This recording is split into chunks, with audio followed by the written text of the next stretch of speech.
Good morning, and on a very wet and windy Monday morning in London. So, thank you so much for joining me, and congratulations for spending 10 minutes on your Monday morning to get more from your career or more from your teams.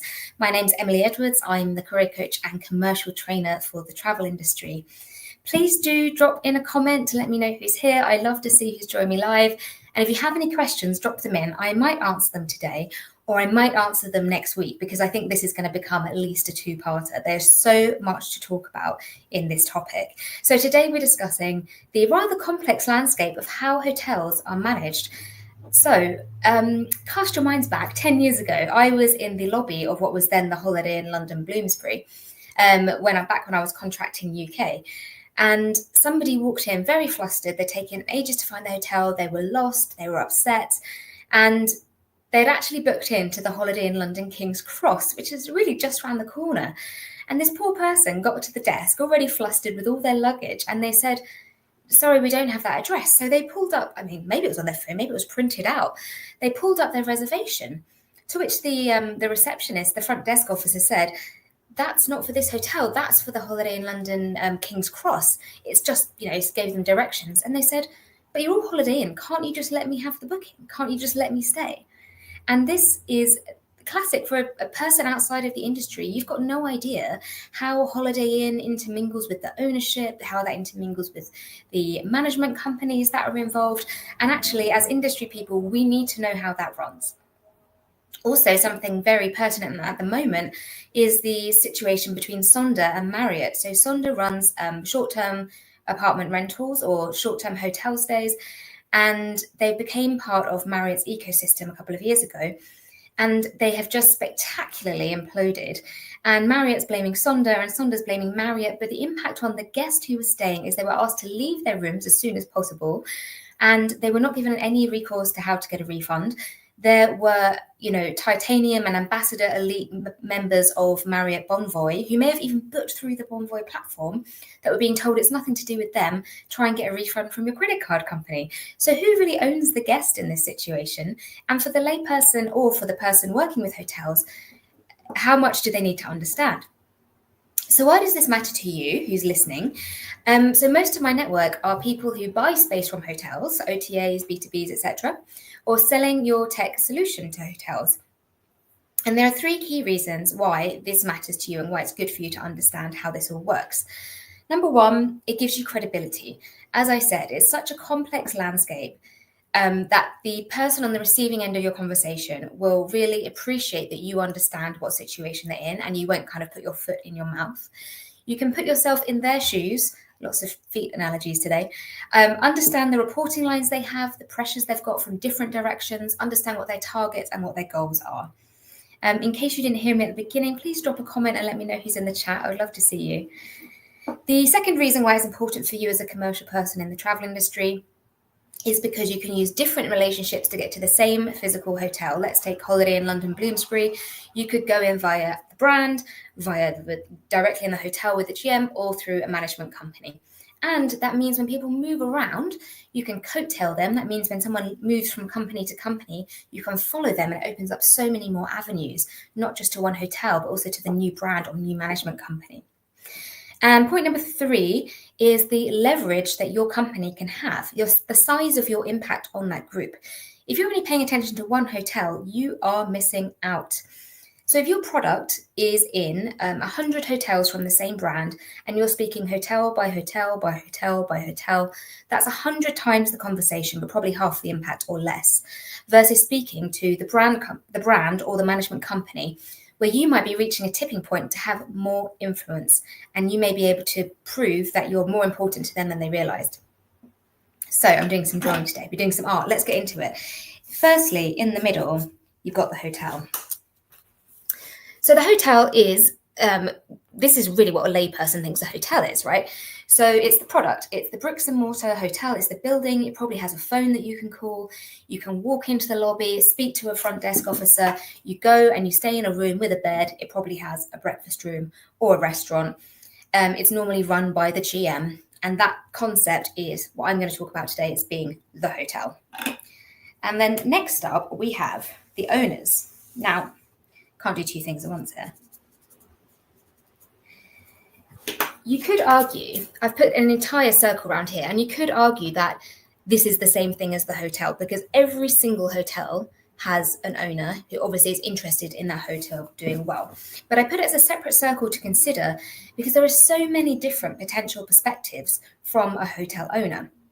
So, for example, I used to contract Mykonos hotels. Yes, I had the best job ever.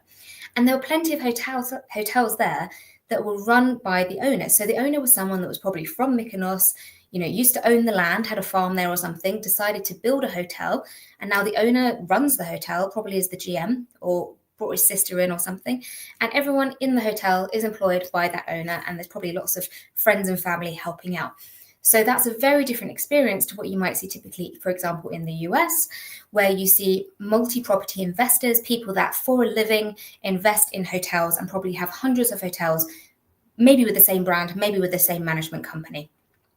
And then you have your dabblers. So in Asia, for example, there are lots of hotels which are owned by families or companies that have made their money in shipping or oil and gas, something like that.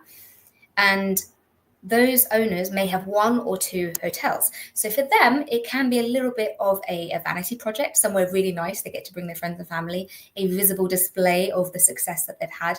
And also they don't tend to know as much about hotels and the running of the hotels. So this is where you get a lot of differences from one to the other, even if they have the same kind of management company or brand. Next up, we have the asset management company. So not all owners will use an asset management company. This really depends on how much they know about the hotels. And you'll see that I didn't make it a complete circle. That's because the hotel and the owner could go straight to market without any of the rest of what I'm going to talk about. If you've just got a normal hotel, like I was mentioning on Mykonos, one hotel, one owner, straight to market. But if you use an asset manager, their role is to be the bridge between the hotels and the management companies or the brands. They're often industry experts. They've probably been in commercial roles or as a GM in a hotel before, so they know how hotels are run. They can translate that information back to the owners who, like I said, they might be dabbling in hotel ownership, not really know what are the benchmarks that are used, what's the standard of quality that they should be expecting. Then we have the management company. So again, this is not a complete circle because not all hotels will use a management company, but plenty will. So you might have an asset manager, but not a management company, or vice versa. You might have a management company, but not an asset manager. So management companies, these are ones like your RBH, Valor, Aimbridge over here in Europe. Their job is to make the hotel run efficiently, manage staffing, manage the commercial teams. So why would owners choose to pay money, because obviously you have to pay for this, pay money to a management company rather than run it themselves? They tend to be experts in running hotels. They have a wide network of people that they can employ. They have a wide network of partners they already work with, and they can also leverage their scale. So they may have good commercial agreements with their distribution partners or with their technology providers, procurement, things like that. And interestingly, they may sometimes be the same as the brand, but I'll get onto that in a minute. And the last one is the brand. Oh, run out of space. So the brand is your Holiday Inn, something like that. I'm trying not to be a perfectionist these days, but I would really like to redo this. So you may have a brand without having any of the other elements, or you may have all of these different elements, and you can start to see how the layers are really building up.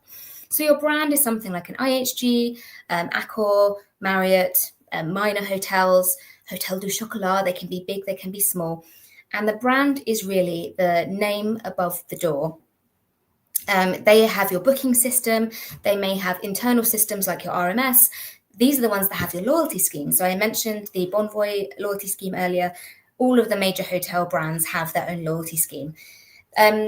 This also comes with a lot of brand standards. So there's a lot of expectations that come from brand that will be constantly updating as well. So for owners, there is a higher cost associated with working with a brand, but the flip side is they have higher reach of distribution.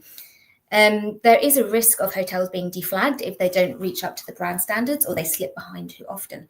And sometimes the brands are the ones that are managing the hotel. So there's a combined brand and management company element to it there, especially in Asia, where a lot of the hotels are managed rather than franchised. That means that owners pay twice, once on the top line coming in, once on the bottom line going out as well. Good morning, Bruno. Nice to see you. So this may seem a little bit confusing or even sometimes difficult to understand, but I think it's really worth understanding because it's an opportunity to scale your relationship. If you get approval from a brand or a management company, you could open doors for your product in many different destinations. Or if you get an owner that has many properties to really love your solution, you can move across the brands and get an introduction in there. And remember that the more important your product or your production is to a particular group, so not just the hotel, but how important is it to the asset management company? How important is it to the management company? And how important is it to the brand? It changes how much leverage you have and the better you can negotiate. Now, if you know all of this and it seems really obvious to you, what about your teams? What about the people on the front line that are going out and having conversations with hotels, but maybe not understanding all the intricacies? Next week, I'm going to be sharing what each of these parties is actually looking to achieve, so how you can leverage that in your negotiations. And then in a couple of weeks, I have a very special guest coming who's worked within this system and can maybe give us some insight into how it all feels from the inside. Whew. I thought I was going to be able to fit all of that into 1 week, so I'm glad I spread it across 3. Lovely to see you all. Thank you so much, and do let me know how you found it. Take care and have an excellent week.